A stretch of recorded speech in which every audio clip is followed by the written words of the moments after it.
예수님과 만나는 기쁨의 시간.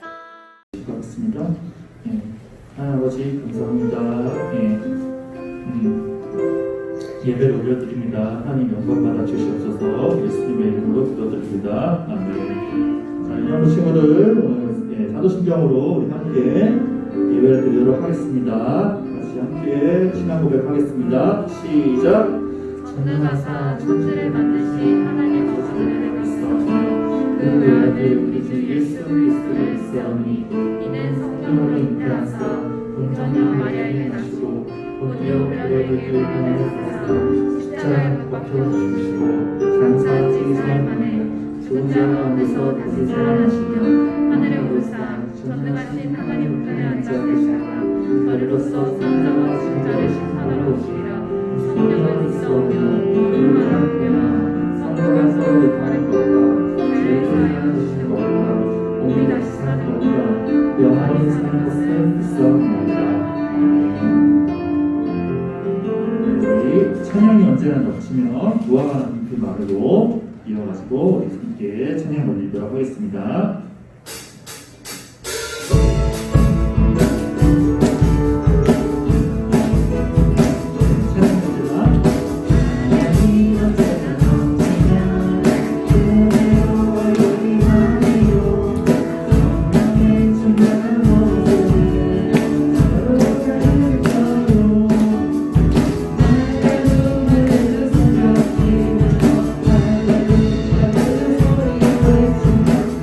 주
기도하겠습니다. 하나님 아버지 고맙고 감사합니다. 저희 유년부 친구들 많이 나오지 못하고 집에서 예배 드리고 또 이렇게 나온 친구들은 우리 성전에서 예배를 드리게 되었습니다.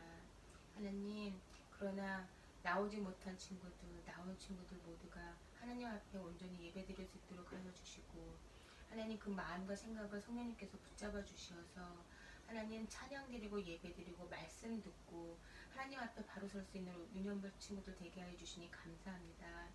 하나님, 저희들이 비록 지금 우한폐렴으로 인하여 예배 드리는 것이 불편하고 서로가 하나님 아버지 조심스러운 상황이지만 하나님 아버지께서 이 모든 상황을 알고 계시오니 하나님, 저희가 몸은 떨어져 있어도 더욱더 주님 앞에 한 번의 순종이 아닌, 한 번의 예배가 아닌 주님 오시는 그날까지 저희가 더더욱 순종하고 예배하며 주님 앞에 나아갈 수 있는 선생님들과 유년부 친구들 되게 하여 주세요.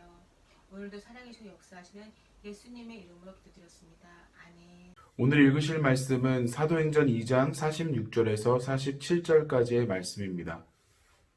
그들은 날마다 한 마음으로 성전뜰에 모였습니다. 그리고 집집마다 돌아가며 함께 모여 기쁘고 순수한 마음으로 식사를 같이 하였습니다. 그들은 하나님을 찬양하였으며 모든 사람에게 칭찬을 받았습니다. 주님께서는 구원받는 사람을 날마다 늘어나게 하셨습니다. 아멘. 할렐루야, 유년부 친구들, 한 주간 주님 안에서 평안하셨습니까? 오늘은 성령 강림 이후에 세 번째 시간, 마지막 시간이라고 볼 수 있는데요. 특별히 성찬과 타인에게 본을 보이는 우리 성도들의 삶에 대해서 나누려고 합니다. 성령에 이끌리어 초대교회의 모양으로 모인 성도들에게는 많은 기적이 나타났습니다. 이것은 예수님과 제자들이 일으켰던 그 귀신을 쫓아내고 병든 자를 치료해주고 이런 기적을 말하는 것이 아니라 귀신을 쫓고 병든 자를 낫게 하는 기적, 이 외적인 변화 외에도 내적인 변화들이 일어났다는 것을 말씀드리고 싶습니다. 그것은 그들이 서로를 위해주고 하나님의 계명인 이웃사랑의 계명을 잘 지켰다는 것입니다. 특별히 오늘 초대교회의 성령으로 일어난 특별한 내적 변화와 그들의 모임 속에 어떻게 예수님을 기억하고 기념했는지에 대해서 나눠보고자 합니다. 먼저 성령으로 충만해진 초대교회는 날마다 성전에 모였습니다. 예수님께서도 성전에 가셔서 많은 시간을 보내셨고 그때마다 많은 유대인들에게 복음을 전하셨고 초대교회 성도들도 예수님을 본받아 성전 뜰에 모여 하나님을 찬양하고 기도하는 시간을 가졌습니다. 본문 46절에는 날마다 한 마음으로 성전 뜰에 모였다라고 말하고 있습니다. 초대교회는 성령에 충만해지고 나서 날마다 한 마음으로 하나님을 찬양하고 복음 전파의 사명을 가장 중요하게 여겼다는 것을 우리는 알 수 있습니다. 여기서 중요한 사실이 있는데요. 집집마다 돌아가며 함께 모였다라는 구절입니다. 초대교회는 이제 예수님의 십자가 대속으로 인해 더 이상 성전에서만 제사하며 하나님을 만나지 않아도 되었습니다. 이제는 그들이 모여서 함께 하나님을 찬양하는 곳, 그곳이 바로 하나님을 예배하는 예배의 장소가 된 것을 알게 되었습니다. 그래서 초대교회는 성전뿐만 아니라 집집마다 돌아가면서 한데 모여 하나님을 찬양하며 가정에서의 모임도 중요하게 여겼습니다. 저는 어릴 적 가정 예배를 참 많이 했습니다. 졸리고 어려운 내용들이라 정말 지루하기도 하고 너무 힘들었는데요. 그럼에도 부모님들은 꼭 가정 예배를 고집하셨습니다. 가정 예배가 지금의 저를 교역자로 만들었다고 해도 과언은 아닙니다. 우리 친구들 중에도 가정에서 가정 예배하는 친구들이 참 많을 것인데요. 그리고 지금 온라인으로 예배하는 것도 가정 예배죠. 가정 예배가 어려워도 가족들과 함께 하나님을 찬양하고 은혜를 경험하는 것이 정말 귀한 것임을 기억하시기를 부탁드립니다. 그것이 너무나 우리 인생 가운데 소중한 시간임을 꼭 기억하시기를 부탁드립니다. 두 번째로 성령으로 충만해진 초대교회는 함께 떡을 떼었습니다. 이것은 성찬을 의미하며 교제를 말하는데요. 지지난주에 초대교회에 함께 모여서 기도하고 빵을 나누어 먹었다라고 말씀드렸습니다. 사도행전 2장 42절을 보면 사람들은 사도들의 가르침을 받으며 서로 교제하고 빵을 나누어 먹고 기도하는 일에 힘썼습니다. 라고 말하고 있습니다. 초대교회 성도들은 함께 모여 예배하는 것 말고도 교제를 굉장히 중요하게 여겼습니다. 그래서 예배 후에 함께 모여 식사를 하였습니다. 함께 모여 식사를 하며 그들이 받은 은혜를 함께 나누며 감사와 찬송을 다시금 하나님께 올려드렸습니다. 하지만 여기서 중요한 것은 이 식사 시간에 예수님의 성만찬의 예식을 지켰다라는 것입니다. 예수님께서 제자들과 함께 식사를 하시며 성찬을 기념하라고 말씀하셨습니다. 그리고 이런 전통은 제자들에게서 다시금 초대교회 성도들에게 계속해서 전해 내려오게 되었습니다. 고린도전서 11장 23절부터 26절을 보면은요. 내가 여러분에게 전해준 것은 주님께서 받은 것입니다. 주 예수님께서 배반당하시던 날 밤에 빵을 들고 감사기도를 드리신 다음 빵을 떼고 이렇게 말씀하셨습니다. 이것은 너희를 위한 내 몸이니 나를 기억하면서 이것을 행하여라.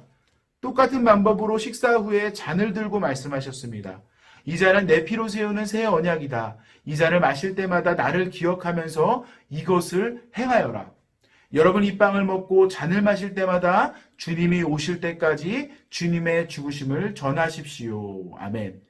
예수님께서는 성도 간에 식사할 때마다 예수님의 죽으심과 대속의 은혜를 기억하고 기념하라고 명령하신 것입니다. 초대교회는 함께 모여 예배했고 이후에 함께 성만찬을 통해 예수님을 기념하고 기억했습니다. 그리고 함께 식사하며 받은 은혜를 나누며 교제와 사귐의 시간을 가졌던 것입니다. 세 번째로 성령으로 충만해진 초대교회는 하나님을 찬양했습니다. 항상 모여 하나님을 찬양했습니다. 그들의 삶 속에 이루신 하나님과의 사랑과 예수님의 십자가의 대속으로 구원받은 은혜를 항상 모일 때마다 찬양했습니다. 네 번째로 성령으로 충만해진 초대교회는 주위의 모든 사람들로부터 호감을 받았습니다. 고린도전서 6장 1절을 보면 여러분 중에 어떤 사람이 다른 사람과 다툼이 있을 때 성도들에게 해결해달라고 하지 않고 왜 그것을 세상 법정에 고소하려고 합니까? 초대교회는 세상으로부터 존경받는 사람들이었습니다. 그들의 겸손한 모습과 불의가 계속되는 가운데에도 신앙을 포기하지 않는 진실된 모습에 세상 사람들은 교회를 존경했습니다. 그런데 초대교회는 점점 그 모습이 변질되어 갔습니다. 그래서 고린도전서 6장 1절과 같은 세상에서 교회의 문제를 해결할 방법을 찾았습니다. 세상 방법으로 교회의 문제를 해결하려고 했습니다. 결국 이것은 올바른 방법으로 문제를 해결하겠다는 것이 아니라 돈으로 문제를 해결하겠다는 세상의 아주 불법하고 이기적인 방법을 택한 것입니다. 선을 행해야 될 교회가 세상과 똑같이 불법한 방법을 택해서 교회의 문제를 해결하려고 하는 사람들이 늘어났다는 것을 보여주며 사도 바울은 그런 행동이 잘못된 것이는 말하고 있는 것입니다. 초대교회는 원래 그런 불법이 판이한 곳이 아니었습니다.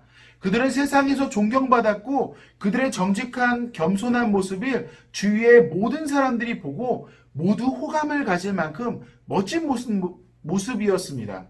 교회는 어렵고 힘든 일이 있을 때 세상의 본이 되어야 합니다. 불법이 가득한 세상에 본이 되어 빛이 되고 그들을 이끌어가야 합니다. 그럴 때 존경받는 교회가 되는 것입니다. 우리나라도 가장 힘들고 어려울 때 끝까지 나라를 지키고 신앙을 지키려던 사람들이 있었습니다.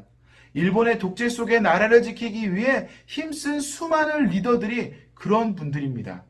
대표적인 분이 길선주 목사님이 계십니다. 또한 일사각오로 유명한 주기철 목사님도 계십니다. 많은 독립운동가들이 기독교인이었습니다.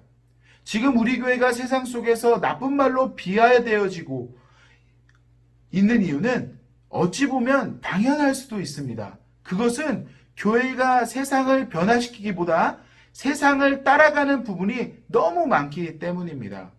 그리고 교회가 세상 속에 잘못된 부분을 지적하고 세상을 올바른 길로 이끌어와야 하는데 그런 행동을 하지 못하고 있기 때문입니다. 교회는 정직하고 본이 되어야 합니다. 그럴 때 세상이 교회를 통해 예수님을 보게 되며 교회로 모이기 때문입니다. 이러한 초대교회의 내적인 변화는 결국 구원받는 성도들을 늘어나게 하심으로 그들의 신앙생활이 옳은 것이고 하나님께서 그들의 신앙생활을 기뻐하는 일임을 알 수 있게 되었습니다.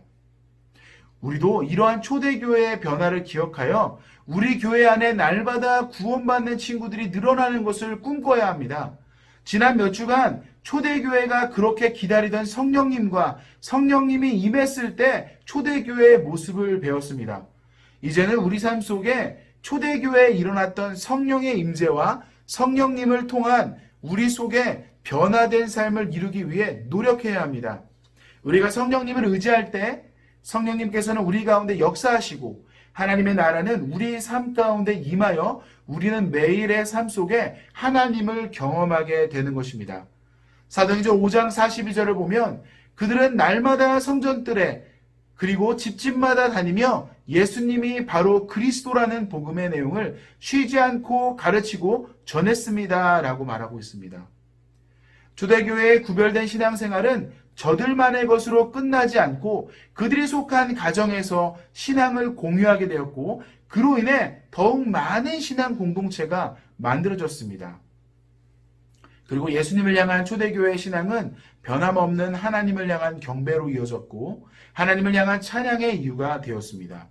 초대교회는 구별된 삶과 감사의 삶으로 주변 사람들에게 끊임없이 칭찬을 받으며 예수님을 알지 못하는 사람들에게 좋은 영향력을 끼치고 그들로 하여금 예수님에 대해서 궁금하게 하여 신앙 안으로 들어오게 만들었습니다. 지난 몇 주간 우리가 배운 내용들은 성령님이 임할 때 교회와 성도가 변화된다는 것을 배웠습니다. 우리도 성령님을 인정하고 초청하여 우리 속에서 예수님의 명령을 따라 살아갈 수 있게 도와달라고 요청해야 합니다. 예수님도 성령님의 힘을 힘입어 사역하셨습니다. 우리도 성령님을 의지하여 교회를 교회답게 만들어야 할 것입니다. 이번 주는 특별히 우리 친구들에게 또한 이 예배를 함께하는 부모님에게 부탁드리고 싶은 것이 있습니다. 오늘 성찬에 대해서 또한 이 성만찬에 대해서 그리고 식사 공동체를 통해 예배 후에 교제를 나눴던 초대교회에 대해서 말씀드렸는데요. 특별히 오늘 예배가 마친 후에는 꼭 집에서 가족들과 함께 다과나 식사나 아니면 된다면 빵과 포도주스를 준비하셔서 같이 나누시면서 받은 은혜를 공유하시고 또 예수님이 우리 때문에 돌아가시고 우리를 구원해 주셨다라는 그 구원의 기쁨을 같이 공유하시는 한 주간이 되었으면 좋겠습니다. 우리 부모님이 도와주셨으면 좋겠고요. 또한 우리 부모님이 도와주지 못하다면 우리 친구들이 우리가 가지고 있는 소유 가운데 일부를 나눠서 빵이나 과자나 음료수를 준비해서 가족들과 믿지 않는 불신 가족들과 함께 간식을 나누시면서 좋은 시간을 갖고 하나님의 예수님에 대해서 같이 나누는 은혜로운 한 주가 되시기를 예수님의 이름으로 부탁드립니다. 제가 기도하겠습니다. 좋으신 하나님 고맙고 감사합니다. 하나님, 우리 초대교회에 성령이 임할 때 그들의 삶 가운데에 정말 많은 변화와 내적인 변화와 외적인 변화 모두 일어나고 하나님 그로 인해 날마다 구원받는 성도들을 더하여 주신다라고 말씀하셨습니다. 하나님, 우리 유년부 친구들의 삶 가운데에 성령께서 임하셔서 초대교회에 일어났던 그 변화와 역사, 내적이고 외적인 변화와 역사들이 우리 유년부 친구들의 삶 가운데, 친구들의 모습들 가운데 나타나게 하여 주시옵소서. 그래서 우리 친구들의 변화된 삶을 통하여 믿지 않는 불신 가족들이 예수님을 보게 하여 주시고 예수님의 복음을 인정하는 귀중하고 소중한 역사가 우리 친구들의 삶을 통해 나타나게 하여 주시옵소서. 한 주간 하나님의 은혜 가운데에 우리 유년부 친구들을 지켜주시고 보호하여 주셔서 언제나 늘 예수의 은혜 안에 살아가는 우리 귀한 유년부 친구들 다 될 수 있게 도와주시옵소서. 감사드리며 살아계신 예수님의 이름으로 기도합니다. 아멘. 헌금 기도하시겠습니다. 좋으신 하나님 고맙고 감사합니다. 하나님 받은 은혜에 감사하여 귀하게 준비하고 구별한 예물을 주님께 드립니다. 주님 기뻐 받아주시고 이 예물을 통하여 하나님의 나라가 더욱더 커지게 하여 주시옵소서. 드리는 손길 가운데 아낌없이 감사하는 마음으로 드리게 하여 주시옵소서. 감사드리며 살아계신 예수님의 이름으로 기도합니다. 아멘. 이제 드리신 예물 위에 봉헌 기도하고 주기도문으로 마치겠습니다. 좋으신 하나님 고맙고 감사합니다. 하나님 우리에게 허락하신 은혜에 감사하여 준비한 예물 귀하게 구별하여 주님께 드립니다. 주님 기뻐 받아주시고 이 물질을 통해 주님의 복음이 땅끝까지 전해지게 하여 주시옵소서. 또한 준비한 손길 가운데 또한 준비해 주신 부모님의 삶 가운데 하나님의 놀라운 은혜와 은총이 있게 하여 주시고 채워주시는 역사가 있게 하여 주시옵소서. 드린 손길 기억하여 주셔서 30배, 60배, 100배, 1000배의 은혜를 더하여 주시옵소서. 감사드리며 살아계신 예수님의 이름으로 기도합니다. 아멘. 주기도문으로 예배를 마치겠습니다. 하늘에 계신 우리 아버지여, 이름이 거룩히 여김을 받으시오며 나라가 임하시오며 뜻이 하늘에서 이루어진 것 같이 땅에서도 이루어지이다. 오늘 우리에게 일용할 양식을 주시옵고 우리가 우리에게 죄 지은 자를 사하여 준 것 같이 우리 죄를 사하여 주시옵고 우리를 시험에 들게 하지 마시옵고 다만 악에서 구하시옵소서. 나라와 권세와 영광이 아버지께 영원히 있사옵나이다. 아멘.